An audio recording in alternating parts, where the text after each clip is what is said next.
Экинчи, үчүнчү маселе. Ассаламу алейкум. Ыйман Нуру Кадырбеков. Жакында маалымат чыкты, Россиянын илимпоздору кулактын бионикалык протезин иштеп чыгып атыптыр. Google болсо программалык код жаза турган интеллектуалдык генератор, искусстволук интеллект иштеп чыгып атыптыр. Американын Марска конгону канча болду? Япондордун Асимо деген роботу ойдо окуй алат, 15 жыл болду чыкканына. Аларга мейли, биз сыяктуу эле Армения азыр өзүнүн жасалма спутнигин асманга көтөрдү, Falcon деген спутник менен. Айтайын деген бүт дүйнөдө илим алдыга кетип атат. Кыргызстанда илим жөнүндө сөз жок, илимге каражат бөлүнбөй атат. Азыр билем, мынча миллион деп балким айтасыздар, бирок ал Илимдер академиясындагы профессорлордун айлыгы эле болуп чыгат да. Илим изилдөөгө, өнүктүрүүгө, мамлекеттик заказ бергенге бир каражат бөлүндү, ушул боюнча маалымат берип коесуздарбы? Буюрса 28 ноябрда Илимдер академиясынын кезектеги жыйыны болот. Биз атайын президентке сейсмология институтунун директорун, член-корреспондент өзүбүздүн агайыбызды бердик. Жанагы индекс по цитированию допот кирши деп. Ошо боюнча 24 позицияда экен да. Эң астыңкы биздин академиктерибиздин бирөө 14 позицияда экен, калгандары 1-2 же болбосо жокко эсе да. 22 жылдын ичинде 20га жакын грант алып келген экен. Жаңы оборудованияларды коюп, бир топ балдарынын баары $600 чейин ар кайсы проектлер менен иштеп жүрүптүр. Эми ошону жалаң ушу академия наука таратканга шарт түзүп берели деп атабыз. Жакында билесиздер, 5 чоң вузду биз президенттин указы менен түздүк. 5 чоң лабораторияга бүткүл дүйнөлүк банктан акчалай кредиттерди алып берген турабыз. Ошону менен бирге академия науктагы дагы бир топ институттарды ушу вуздарга беребиз жакын арада. Бирок академия науктун өзүнө биотехнологический лабораторияларды алып бергенге, нано технологиялар боюнча изилдөөлөр жүргүзгөнгө, микрософтторду алып бергенге биз даярбыз. Былтыр урматтуу президент Садыр Нуркожоевич барып 300 миллион сом Ondan 500 milyon so'mga чейин бөлүп беребиз дегенбиз. Бирок кайсы изилдөөлөр канчалык экономикага эффект берет деген суроого жооп албагандыктан биз аларга акча бере алган жокпуз да. Мен анда министр финанс элем. Быйыл биз даярбыз. Мына эмдиги жылы 14 миллиард сомго чейин экономикалык өнүгүүгө караштырып атабыз. Ошонун дээрлик көпчүлүк бөлүгүн бергенге даярбыз. Эгерде эффект бере турган болсун. Өзүңүз илимдин докторусуз, урматтуу Министр кабинетinin төрагасы, ушул багатка көңүл бөлсөңүз, сизден сураныч. Илимден аркадан калсак, башканын баардын аркада калабыз да. Дарак эккенге деле, кой бакканга деле азыр илим керек экен. Экинчиси мына ипотека боюнча канча которобуз дедиңиздер быйыл? Быйыл биз бир топ амбициялык пландарыбыз бар болчу, бирок тилекке каршы жана күтүлбөгөн чыгымдар чыгып кетти. Ошондуктан биз 3,5 миллиард менен токтодук. Ошол 3,5 миллиард акча бул турак жай курганга кетеби, же болбосо коммерциялык банктар аркылуу дагы ипотекалык кредит катары берилеби? 2,5 миңге жакын кишиге квартираларды жаңы салынган үйлөрдөн дагы, азыр үйлөр дагы салынып атат, бирок экинчи рыноктон дагы сатып алып, ошо биздин кардарларга бергенге кетти.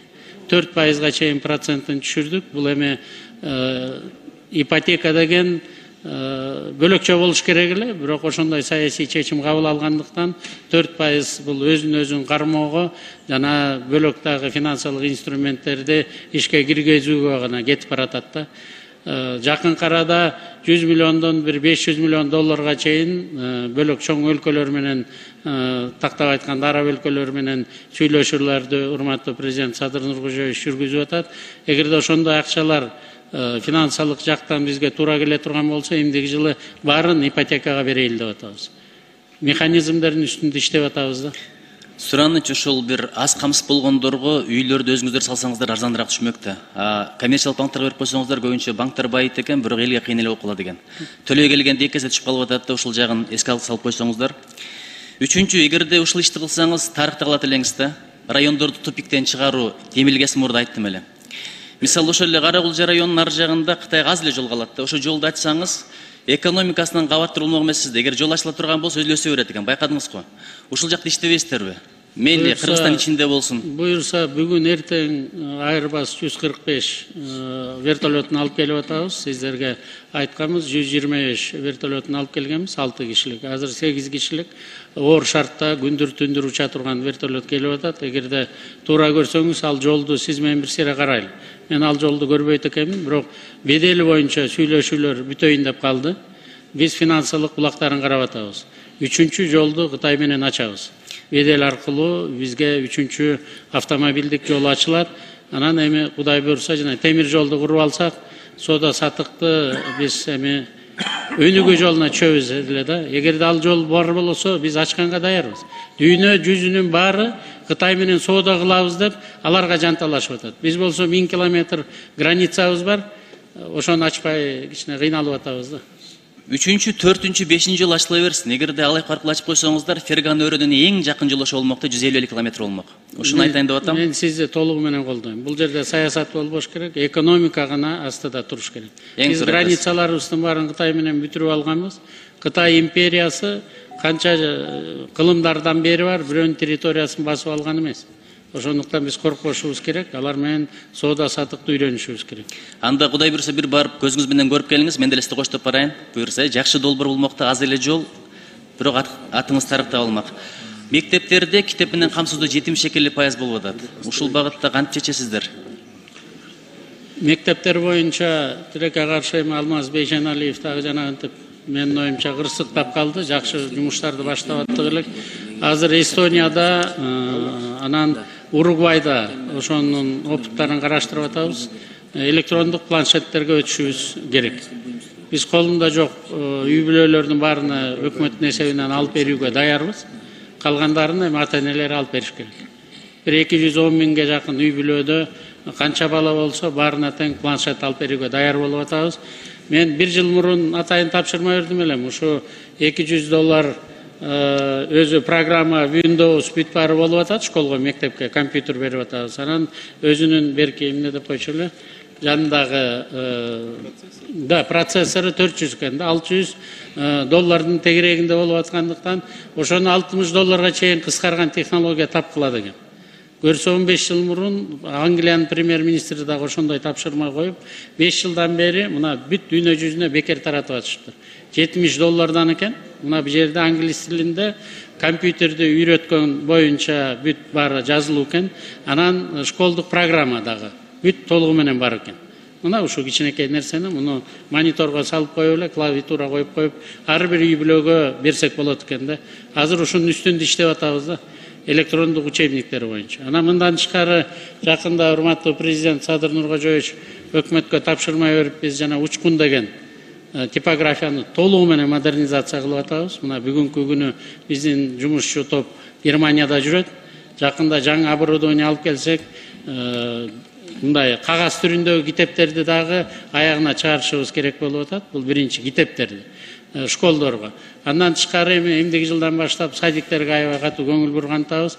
Ар бир жеке менчик садик болсо дагы аяка куралдарды беришибиз керек болуп атат. Ошолорду дагы президент айтты, жакынкы 3 жылда чечип бүтөсүңөр деп. Тапшырманы ошонун үстүндө иштеп атабыз. Чоң рахмат. Канча айыл өкмөтү дотацияда отурат? 377. Эми 377 айыл өкмөтү дотациядан чыккысы келбейт да. Эмне себептен дегенде, дотациядан чыккан күнү өзүңөрдү өзүңөр баккыла, эмне кылсаңар ошо кыла деп туруп карабай коет экенбиз. Ошон үчүн чыга турган потенциалы барлар деле атайын чыкпай жүрө берет экен. Ушу ким эгерде дотациядан чыкса, ушундай бир мотивация бар, сыйлык беребиз, мынча жылга мынча миллиондон бөлүп турабыз дегенде бир программа, идея барбы? Бар, иштеп атабыз. Азыр Нуржигит Кадырбекович административдик территориалдык реформага даярданып атабыз. Ошонун ичинде не только кнут, но и пряник дегенде ушундай стимулдарды да караштырып атабыз. Биринчисин Түп районунан баштаган атабыз буйрса. Андан кийинкилерин дагы көрөбүз. Макул, ушул долбоорду биз бекитип берели. Чындыгында мен эми финанс эмесмин, аябай иштесеңиздер керек. Бирок бир нерсе бар да, бизде коррупция бар өлкөбүз тилекке каршы. Аны сиз да билесиз. Кээ бир адамдарга ишенгениңиз менен кыянат кылышы мүмкүн. Ушунча кабыл алгандан кийин ушунча миллиард бюджетибиз бар. Ортодо урдалып кетпеш үчүн кандай бир кепилдиктерди карап атасыздар? буюрса бирдиктүү бухгалтерский учетту бүтүрүп калдык. Өзүңүздөр билгендей, ар бир мекеме эс1 менен иштеп, ал бухгалтерияны көрчү маселе. Азыр мына ар бир контролдук кассовый машинаны көрүп аткандай, ар бир акчанын жүгүрүүсүнүн баарын бир ордуна келтире турган болдук. Эмки жылдын биринчи кварталында бирдиктүү бухгалтерия кирет, пилоттук катары бир 20-30 ишканага, андан кийин бүт Кыргызстан боюнча бирдиктүү казынанын счету менен бирдиктүү бук учет болот. Анан ошонун баарыбыз карап турабыз да эми. Баягы электрондук, анан цифровой сомдорго өтүп, ушунун баарын карайлы деп атабыз. Эми канчалык акча көп болсо ошончолук көп соблазн болот экен. Көрүп атасыздар, канчасы камалып атат, канчасы кетип атат. Бирок эми уурдатпагонго милдеттүү менмин, анан бизге контролдоп жардам бере турган сиздерсиздер. Мыйзам жагынан да жолдордун баарын жабышыбыз керек. Уурдабаш бул мен ишенем сиздерге, бирок уурдатпаш чоң проблема да. Сметаларды көбөйтүп келет, кээде алданып кол коюп коеласыз, бардык тараптан эле адис эмессиз дегендей. Эгерде сиздин чөнтөгүңүзгө мен кол салсам, сиздин гана акылыңызга кирем. Бирок ким бюджеттен 1 тыйын алса 7 миллион адамдын акысына кирет экен да. Молдокелер айтат, ошолор кечирмесең 5ке кире албайт деп ушуну айтып коеюн дедим. Чоң рахмат. Туура. Биз молдокелерди да сизди да колдойбуз. 7 миллион кишинин акысын беришибиз керек.